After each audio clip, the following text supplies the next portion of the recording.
In early '67, the BBC started promoting a live television event that would, for the first time ever, allow people from places as distant as Moscow and Montreal to come face to face.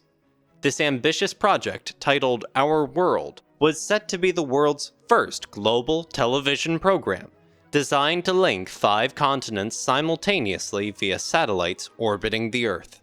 The anticipated audience was around 500 million viewers, making this one of the most historic and ambitious television events of all time. As the entire concept of the program was developed by the BBC, the British contribution was carefully planned to showcase the best the country had to offer. Therefore, it came as no surprise when, on May 18, 1967, the Beatles were announced as the final segment of the program. The band was set to perform live at EMI Studios, presenting a song written specifically for this occasion.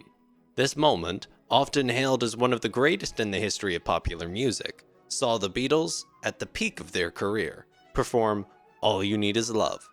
The leap from performing skiffle music to a couple of people in 1957 to delivering a live message of love to 350 million people worldwide just 10 years later is an extraordinary transformation that remains difficult to fully comprehend.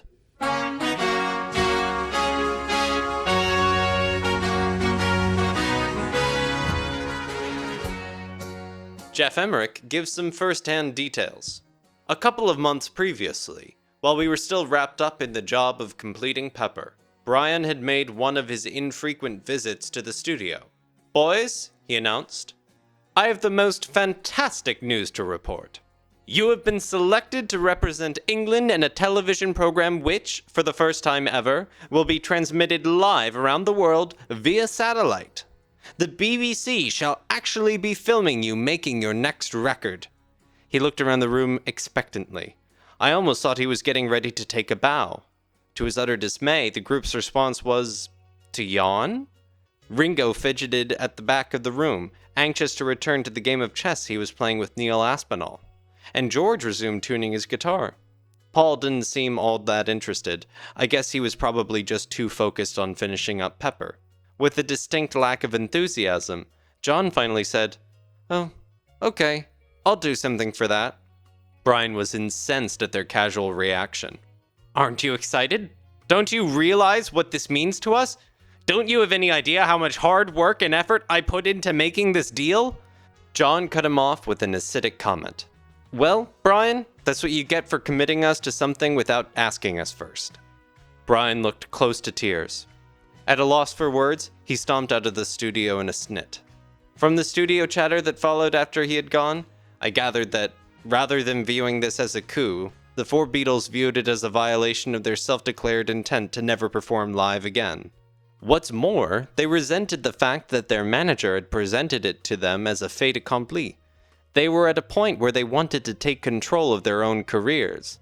With that, the issue was forgotten until, some weeks later, during one of the You Know My Name sessions, Paul happened to ask John casually, "How are you getting on with that song for the television broadcast? Isn't it coming up fairly soon?" "Oh God, is it that close? Well then I suppose I'd better write something." Even the Beatles, who were seldom overawed by anything, were a bit bomb-happy about the challenge of coming up with something good in such a short time. They worked best under pressure, and yes, the track was written especially for the broadcast. John wrote All You Need Is Love specially for the television show. Yeah, they wrote it specifically for that. And we all dressed up again. See, we were getting into, we love dressing up. As far as authorship goes, it is entirely John's. But Paul actually wrote one song too, separately from John. He explains, "I wrote one and John wrote one, and we went to the studio and we decided to do his first. By the time that we had done the backing track for John's, we suddenly realized that his was the one. So we've still got mine, ready to do for the next one, which is of a similar nature in its simplicity, but with a different message. Although Paul's intended contribution has never been confirmed, many feel it was the very next song the Beatles recorded, namely, Your Mother Should Know. From the very first take, La Marseillaise, the French national anthem, was an integral part of the song, highlighting the international spirit of the event. On June 14th, the band spent a solid half hour recording takes from start to finish. Take 10 was ultimately chosen as the best. The orchestra was planned to be part of the live television event, but they recorded a sizable portion of their contribution beforehand, on June 23rd, in EMI Studio 1.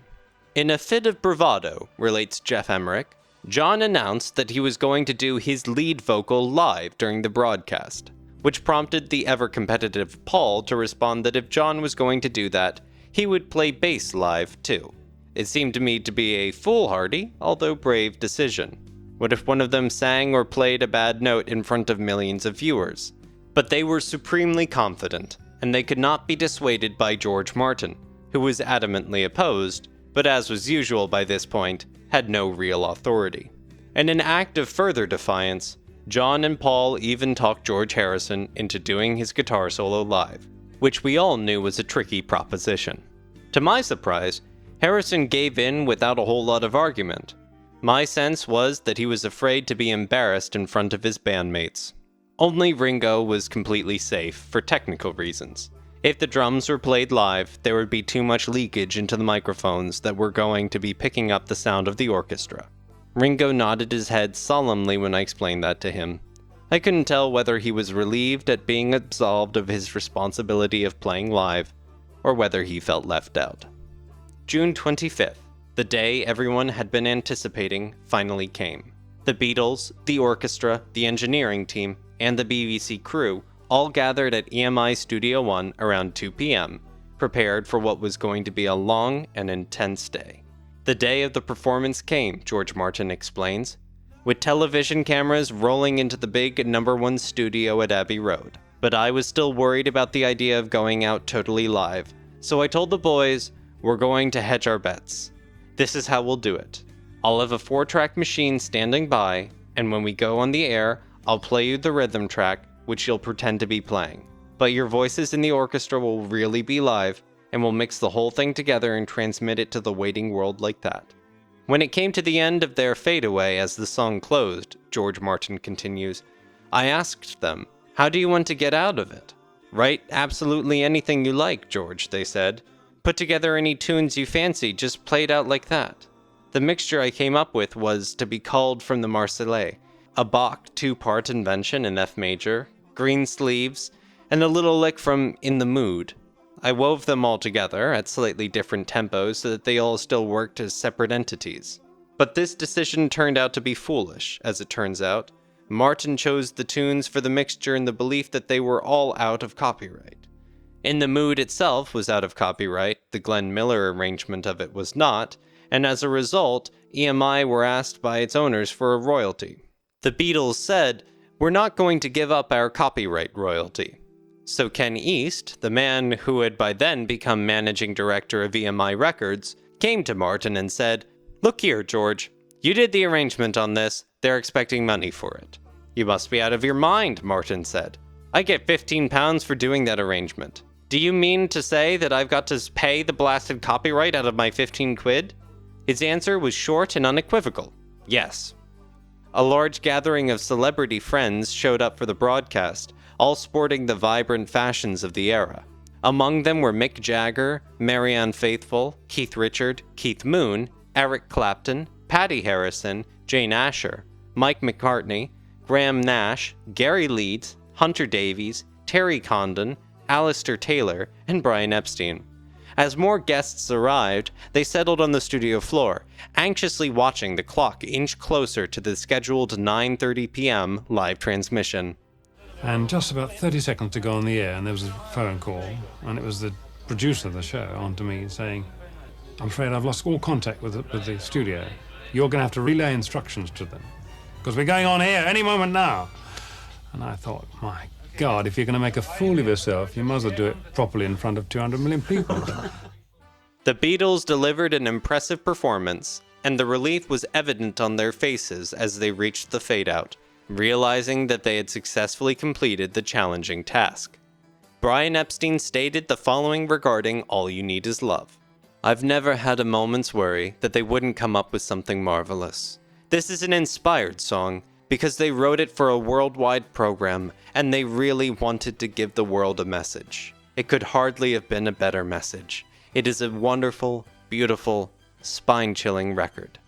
John has an amazing thing with his timing. He always comes across with sort of different timing things, like, example, all you need is love. Nothing you can do that can't be done, dun, dun, dun, dun, dun, dun, dun, the song, which just sort of skips beats out and changes from 3, 4, 4, 4, all in and out of each other. But when you question him as to what it is, he doesn't know, he just does it naturally. And once you try and pin it down, it's got a really very good chord sequence that he uses.